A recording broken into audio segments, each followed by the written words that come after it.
What is your idea of Greek cuisine? Moussaka, Greek salad, feta cheese, spanakopita, or perhaps roast lamb? In this selection of videos, we will change everything you thought you knew about Greek food. For this series, we enlisted a brigade of the most talented and innovative chefs to present you with their creative take on some famous Greek favorites. Adding their creative twists, modern techniques, skills, and sophistication, they transform culinary staples into fine dining recipes.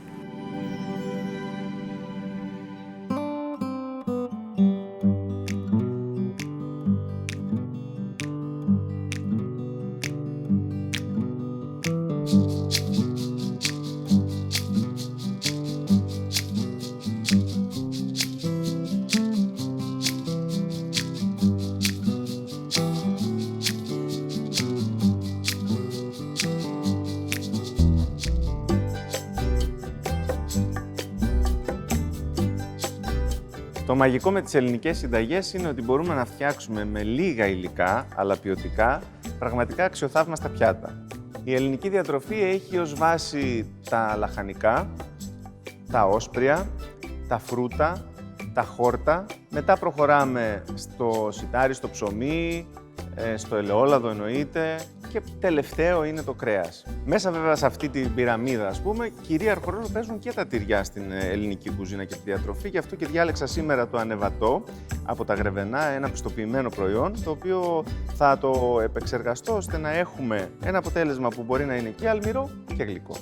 Είμαι ο Μανώλης Παπουτσάκης, είμαι μάγειρας και θα σας φτιάξω καλιτσούνια με ανεβατό Γρεβενών, που αν βάλουμε και λίγο μέλι θα έχουμε και ένα τέλειο γλυκό.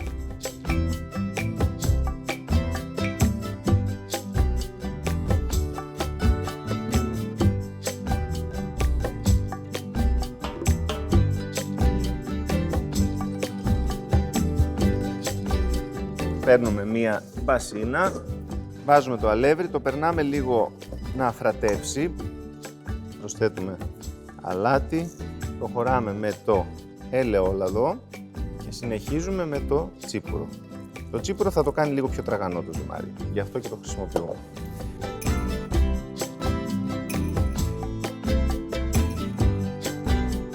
Θα προχωρήσουμε να ζυμώσουμε πάνω στον πάγκο πια.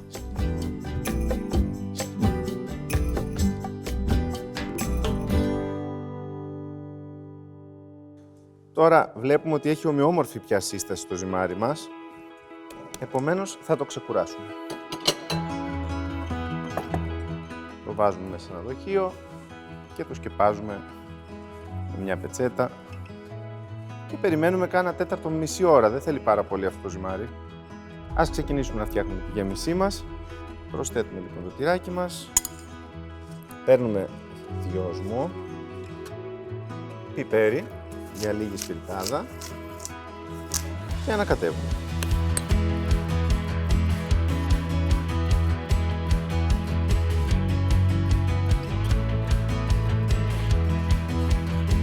Νομίζω ότι έχει ξεκουραστεί πια το ζυμάρι μας και ήρθε η ώρα να ανοίξουμε το φύλλο.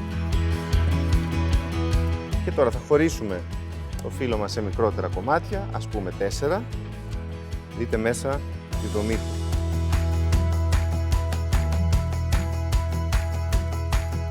Θα ξεκινήσουμε με τον πλάστη, έτσι ώστε να φέρουμε τη ζύμη σε ένα επίπεδο που θα μπορούμε να την περάσουμε από τη μηχανή. Εάν δεν έχετε μηχανή, μπορείτε να κάνετε το άνοιγμα στον πλάστη όλο. Απλά είναι λίγο πιο εύκολο και πιο γρήγορο.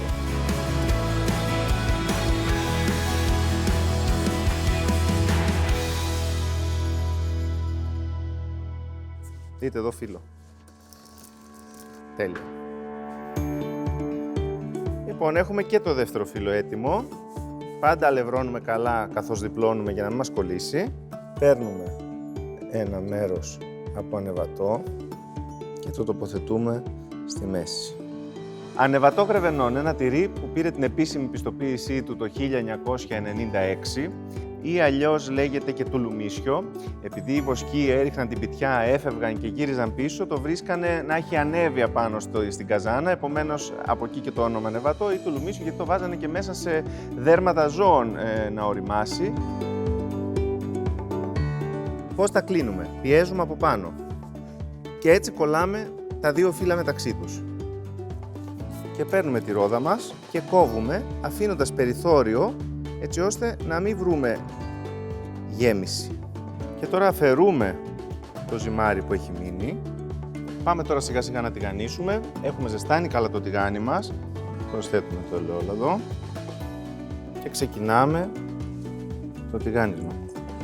Λοιπόν, περιμένουμε να ροδίσουν και από τις δύο πλευρές και είμαστε έτοιμοι μετά να τα απολαύσουμε.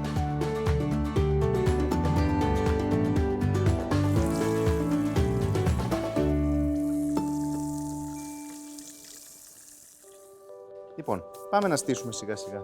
Λίγο μέλι στη βάση. Ένα. Λίγη κανέλα. Μέλι. Κανέλα.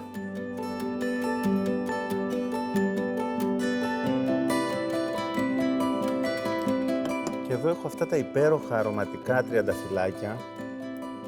Το μαδάμε λοιπόν και δίνουμε και αυτό το φοβερό άρωμα που έχει το τριαντάφυλλο και τελειώνουμε με λίγες κορυφές από δυόσμο που είναι έτσι κι αλλιώς μέσα στα καλιτσούνια μας και νομίζω ότι είμαστε έτοιμοι.